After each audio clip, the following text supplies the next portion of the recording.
ఆలోచన చేయమని కోరుతా ఉన్నా. అదే మాదిరిగా జరుగుతా ఉంది. అదే మాదిరిగా దుష్ప్రచారంలో భాగంగా జరుగుతా ఉంది. ల్యాండ్ టైటిలింగ్ యాక్ట్ విషయంలో కూడా ఇదే మాదిరిగా జరుగుతా ఉంది. ప్రతి ఒక్కరికి మెసేజ్లు పంపిస్తా ఉన్నాడు. ప్రతి ఒక్కరికి కూడా ఫోన్లు చేసి చెప్తా ఉన్నారు, మీ భూములు జగన్ కాజేస్తాడు అని. అయ్యా చంద్రబాబు, జగన్ ఎలాంటి వాడో నీకు తెలియదేమో, కానీ ఈ రాష్ట్రంలో ఉన్న ప్రతి పేదకు తెలుసు జగన్ ఎలాంటి వాడో అని చెప్పి ఈ సందర్భంగా చెప్తా ఉన్నా.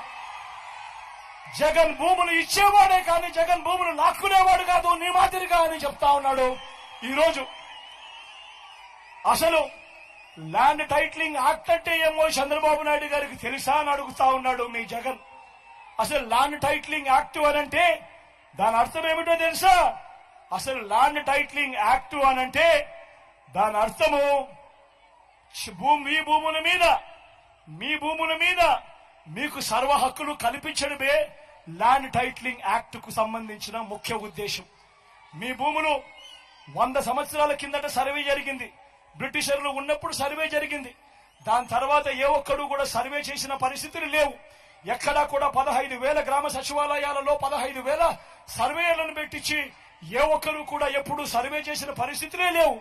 ఆ పరిస్థితులు లేక భూములన్నీ కూడా సబ్ డివిజన్ జరక్క, భూముల కొలతలన్నీ కూడా సరిగ్గా లేక అమ్ముకునేదానికి కొనేదానికి ఇబ్బందులు పడతా ఉన్న పరిస్థితులలో ప్రజలందరూ కూడా కోట్ల చుట్టూ తిరుగుతూ, రెవెన్యూ అధికారుల చుట్టూ తిరుగుతూ వాళ్లకు డబ్బులు ఇచ్చుకుంటూ ఇబ్బందులు పడతా ఉన్నారు అని చెప్పి ఈ పరిస్థితిని మార్చాలి అని ప్రతి ఒక్కరి భూమి మీద కూడా వాళ్లకు సంపూర్ణ హక్కులు ఇవ్వాలి అని మొట్టమొదటిసారిగా 100 సంవత్సరాల కింద జరిగిన సర్వేను మళ్లీ రీసర్వే ప్రతి గ్రామంలోనూ చేయించి వాళ్ళ భూముల మీద సర్వ హక్కులు వాళ్ళకి ఇచ్చేదానికి బౌండరీస్ నాటిచ్చి రికార్డ్స్ అన్ని అప్డేట్ చేసి ఆ పత్రాలన్నీ కూడా రిజిస్ట్రేషన్ చేసి మళ్లీ ఆ రైతన్నలకు వాళ్ళకే ఇచ్చే కార్యక్రమం జరుగుతా ఉంది అంటే ఇంత గొప్ప కార్యక్రమానికి చేతనైతే మద్దతు పలకాలి కానీ దాని మీద కూడా లేనిపోని దుష్ప్రచారాలు ఇవాళ జరుగుతా ఉన్నాయి.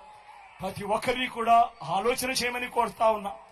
అదే మాదిరిగా నిన్ననే ఈ పెద్ద మంచి చంద్రబాబు నాయుడు గారు